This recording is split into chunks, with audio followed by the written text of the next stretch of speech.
Nossa missão hoje é para falar sobre a Virgem da Revelação. Mas a gente tinha se proposto a falar do Sagrado Coração de Jesus, mas tem tudo a ver uma coisa com a outra. Aconteceu em 1947, quando um rapaz que era adventista do sétimo dia, o nome dele era Bruno. Era um pai de família que tinha sido batizado na Igreja Católica, mas depois de passar um tempo na Igreja Batista, acabou aderindo a essa religião dos adventistas do sétimo dia. E ele tinha se tornado um grande estudioso e pegava a Sagrada Escritura para pegar pontos da fé e combater com a doutrina da Igreja Católica para defender a sua fé nessa igreja dos adventistas de sétimo dia. Tendo um dia bonito, ele queria passear com seus 3 filhos lá na praia, perto de Roma, na cidade de Ostia, mas acabou perdendo a sua condução e resolveu, junto com eles, a passear lá nas Tre Fontane. Você sabe o que é isso, Tre Fontane? É um lugar muito especial lá na cidade de Roma.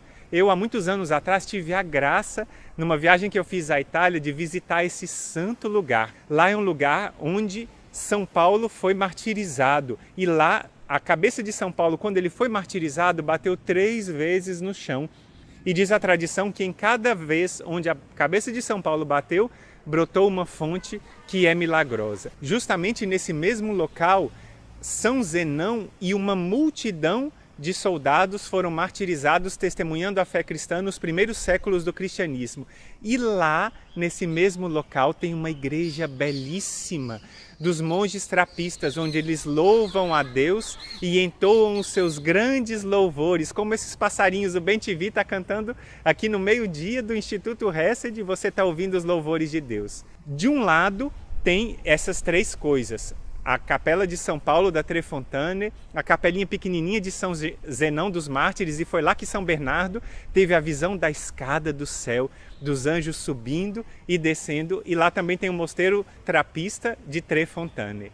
Tem uma avenida passando e do outro lado tem esse lugar com uma gruta. E foi lá que Bruno foi passear nesse parque repleto de eucaliptos com seus filhos e de repente ele quis subir na colina com seus 2 filhos mais velhos e deixou o seu pequeno filho Gianfranco lá numa gruta vendo os livrinhos desenhados. De repente ele ouviu, chamava pelo seu filho e não ouvia a sua resposta. Ele desceu então com seus outros 2 filhos e viu o pequeno ajoelhado, de mãos postas, numa atitude estranha, porque aquele menino nem batizado era uma atitude muito católica. E ele de joelhos olhava para um ponto da gruta e dizia: Bela senhora, o que significa uma bela senhora que ele estava vendo num ponto determinado da gruta. Ele chamou então Isola, a sua filha mais velha, e o Carlos e perguntou para eles: vocês estão vendo alguma coisa? De repente os 2 filhos dele se colocam de joelhos e começam a repetir a mesma coisa. Bela senhora, bela senhora. Ele, achando aquela situação muito estranha, começou a se apavorar e disse o quê? Senhor, salvai-nos. Naquela hora, a ele próprio foi concedida essa graça de ver a Santíssima Virgem Maria. As suas escamas caíram dos olhos e ele pôde ver aquela bela senhora com uma veste branca, uma faixa cor-de-rosa na cintura e um manto verde caindo sobre os ombros. E ela começou a falar para ele que ela era a Virgem da Revelação, ou seja, a Virgem do Apocalipse. A gente não se esqueça que Apocalipse significa revelação. Ela se revelou então como Virgem do Apocalipse e lá nessa revelação ela fala grandes coisas para ele. E por que essa revelação tem a ver conosco na devoção das primeiras sextas-feiras? Nossa Senhora diz que ele mereceu a graça de reencontrar a fé católica por causa da novena das 9 primeiras sextas-feiras que ele tinha feito quando era jovem. Já imaginou que grande graça essa novena?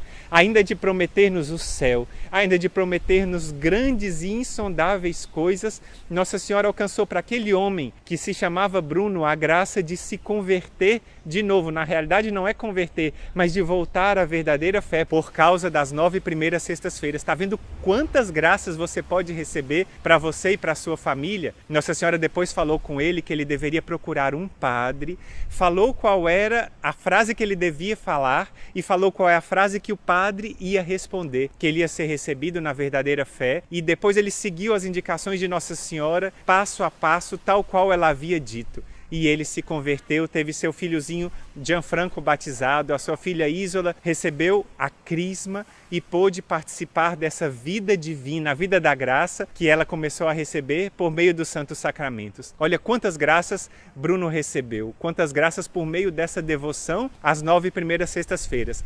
Então você acompanhe e seja fiel. Não se esqueça dos compromissos que você fez com Deus.